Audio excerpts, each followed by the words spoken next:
മോളെന്നെ കല്യാണത്തിന് സമ്മതിക്കുന്നില്ല, മോള് കല്യാണത്തിന് സമ്മതിക്കുന്നില്ല, മോള് കല്യാണത്തിന് സമ്മതിക്കുന്നില്ല. കല്യാണത്തിന്റെ കാര്യം പറയുമ്പോ മോളെങ്ങനെ പൊട്ടിക്കരയുകയാണ്.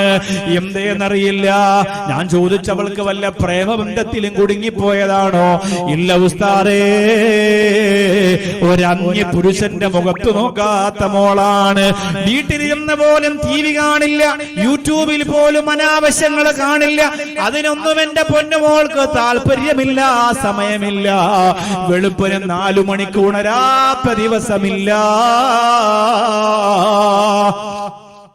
ഇബാദത്താണ്, ഖുർആനോദലാണ്, സ്വലാത്ത് ചൊല്ലലാണ്. കല്യാണത്തിന്റെ കാര്യം പറയുമ്പോ കണ്ണുനീരാണ്. ഞാൻ ചോദിച്ചു എന്തേ അതിന് പരിഹാരം കാരണമായിട്ട് മോള് പറയുന്നത്? ഒന്നും പറയുന്നില്ല, ഇപ്പൊ കല്യാണം വേണ്ടെന്നാ പറയുന്നത്. ഞാൻ ചോദിച്ചു ശാരീരികമായിട്ട് വല്ല അസുഖങ്ങളുണ്ടോ? നിങ്ങളോട് ആരോടും പറയാതെ രഹസ്യമായി കൊണ്ടു നടക്കുകയാണെങ്കിലോ? ഇല്ല ഉസ്താദേ, എന്റെ പ്രിയപ്പെട്ട ഭാര്യയോട് അവൾ എല്ലാ കാര്യങ്ങളും പറയുന്നതാണ്. അവര് കൂട്ടുകാരികളെ പോലെയാണ്. പക്ഷെ ഇത് മാത്രം പറയുന്നില്ല.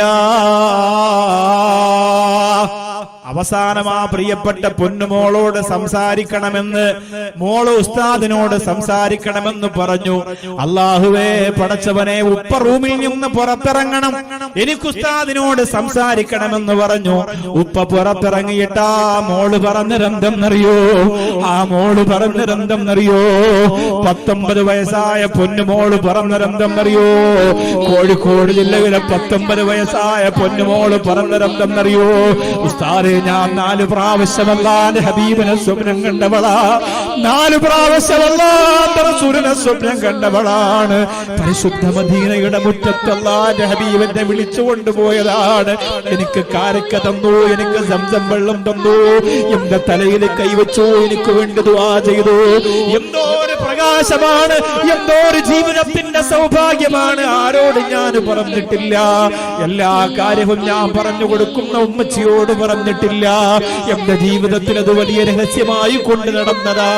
പക്ഷെ ഇപ്പൊ കല്യാണത്തിന്റെ വിഷയം വന്നപ്പോ എനിക്ക് ഉസ്താദിനോടത് പറയാതിരിക്കാൻ കഴിയുന്നില്ല. എനിക്ക് പേടിയാണ്. എന്റെ ഭർത്താവായി വരുന്നയാള് സ്വലാത്ത് ചെല്ലാത്ത ആളാണെങ്കിലോ, എന്റെ ഭർത്താവായി വരുന്നയാള് മൗലിദ് ഓതാത്ത ആളാണെങ്കിലോ, എന്റെ ഭർത്താവായി വരാൻ പോകുന്നയാള് കള്ളു കുടിക്കുന്ന ആളാണെങ്കിലോ, ഞാനല്ലാതെ മറ്റൊരു പെണ്ണുമാരെ ബന്ധപ്പെടുന്ന വ്യഭിചാരത്തിന്റെ ആളാണെങ്കിലോ, എന്റെ ഭർത്താവായി വരാ പോകുന്നയാള് ഹറാമുമായി ബന്ധപ്പെടുന്ന ആളാണെങ്കിലോ, എങ്ങനെ വിശ്വസിക്കാനാണ് ഉസ്താദ്? ഇങ്ങനെയാണ് ഇന്നത്തെ ചെറുപ്പക്കാരെ വിശ്വസിക്കുക. അവർ ഇബാദത്തുള്ളവരെന്ന് പറയും, പക്ഷേ ഞങ്ങൾക്കറിയില്ലല്ലോ. അങ്ങനെ കടന്നു വന്നെന്റെ ജീവിതത്തിലേക്ക് കടന്നു വന്നാൽ, അവരുമായി ജീവിച്ചു പോകുമ്പോ പിന്നെ എന്റെ ജീവിതത്തിൽ അനർത്ഥങ്ങൾ സംഭവിച്ചാൽ, എനിക്ക് കിട്ടിയ സൗഭാഗ്യം നഷ്ടപ്പെട്ടു പോയാലോ? കണ്ട് കണ്ട് കൊതിതീരാത്ത മുത്ത് റസൂലിനെ ഇനിയും കാണാൻ വേണ്ടി ഞാൻ കൊതിച്ചിരിക്കുമ്പോ, ഇനി അങ്ങനെ കാണുന്ന രാത്രികൾ എനിക്ക് അല്ലാഹു തന്നില്ലെങ്കിലോ? ഇനി അങ്ങനെ കാണുന്ന രാവുകളെ എനിക്ക് അല്ലാഹു തന്നില്ലെങ്കിലോ? ഇനി എന്റെ മുത്ത് ഹബീബിനെ കാണാൻ എനിക്ക് കഴിയാതെ പോയാലോ? ആ പിടി കൊണ്ടാണ് ഞാൻ കരഞ്ഞു പോകുന്നത്. ആ ഭയം കൊണ്ടാണ് ഞാൻ കരഞ്ഞു പോകുന്നത്. കുറെ നിസ്കരിക്കാനൊക്കെ പറഞ്ഞു കൊടുത്തിട്ട് ഇനി വരുന്ന ആലോചനക്ക് കൈ കൊടുക്കാൻ പറഞ്ഞിട്ടുണ്ട്. ഇനി വരുന്ന ആലോചനക്ക് നിസ്കരിച്ചിട്ട് ഹൈറിനെ തേടുന്ന നിസ്കാരം നടത്തി സ്വലാത്ത് ചൊല്ലി ദുആ ചെയ്തിട്ട് അത് ഹൈറാക്കി തരണമെന്ന് പറഞ്ഞ് സമ്മതിക്കാൻ പറഞ്ഞിട്ടുണ്ട്. അല്ലാഹുവേ, ആ പൊന്നുമോൾക്ക് ഒരുമിച്ച് അല്ലാഹുവിന്റെ പൊരുത്തം നേടുന്ന മുത്തു ഹബീബിന്റെ മുത്തം കിട്ടുന്ന ഒരു കുടുംബ ജീവിതം കൊടുക്കണേ അല്ലാ, കൊടുക്കണേ അല്ലാ. കൊതിയില്ലേ പെങ്ങളെ? 19 വയസ്സല്ലേ ഉള്ളൂ. ആ കണ്ണിന് സീരിയല് കാണാൻ മോഹമില്ല. ആ കണ്ണിന് ഡിസ്കോ ഡാൻസ് കാണാൻ കൊതിയില്ല. ആ കണ്ണിന് യൂട്യൂബിന്റെ കോമാളിത്തരങ്ങളെ കാണാൻ മോഹമില്ല. ആകെയുള്ള മോഹമെന്താണ്? ആകെയുള്ള ഇഷ്ടമെന്താണ്? ആകെയുള്ള കൊതി എന്താണ്? മദീന. ആകെയുള്ള ആഗ്രഹം എന്താണ്? മദീന. ആകെയുള്ള ആർത്തി എന്താണ്? മദീന. അതുമാത്രമേ ഉള്ളൂ, ആ കൊതി മാത്രമേ ഉള്ളൂ, ആ ചിന്ത മാത്രമേ ഉള്ളൂ. ചോദിക്കട്ടെ പ്രിയപ്പെട്ടവരെ, നമുക്കങ്ങനെ ഒരു ആഗ്രഹം വരാത്തതെന്ത്? നമ്മുടെ കണ്ണുകൾക്ക് അല്ലാഹു അങ്ങനെ ഒരു മോഹം അല്ലാഹു നടത്തി തരാത്തതെന്ത്? ഹറാമുകൾ കണ്ടുകൊണ്ട് നടക്കുന്ന കണ്ണുകളായിട്ട് എങ്ങനെയാണ് എന്റെ പ്രിയപ്പെട്ടവരെ നമ്മൾ ജീവിതത്തെ മുന്നോട്ട് കൊണ്ടുപോകുന്നത്? ആ കണ്ണിലേക്ക് അല്ലാഹുവിന്റെ ഹബീബിന് കടന്നു വരാൻ കഴിയോ?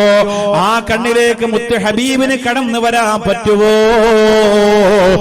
റസൂൽ സല്ലല്ലാഹു അലൈഹി വസല്ലമ തങ്ങളുടെ മധുരമുള്ള ഓർമ്മകളെ മനസ്സിൽ താലോചിച്ച് ജീവിക്കുന്ന യുവതി, 19 വയസ്സുകാരി, 18 വയസ്സുകാരി, രക്തം തിളയ്ക്കുന്ന പ്രായമെന്ന് നിങ്ങൾ പറയുന്ന പ്രായമാ.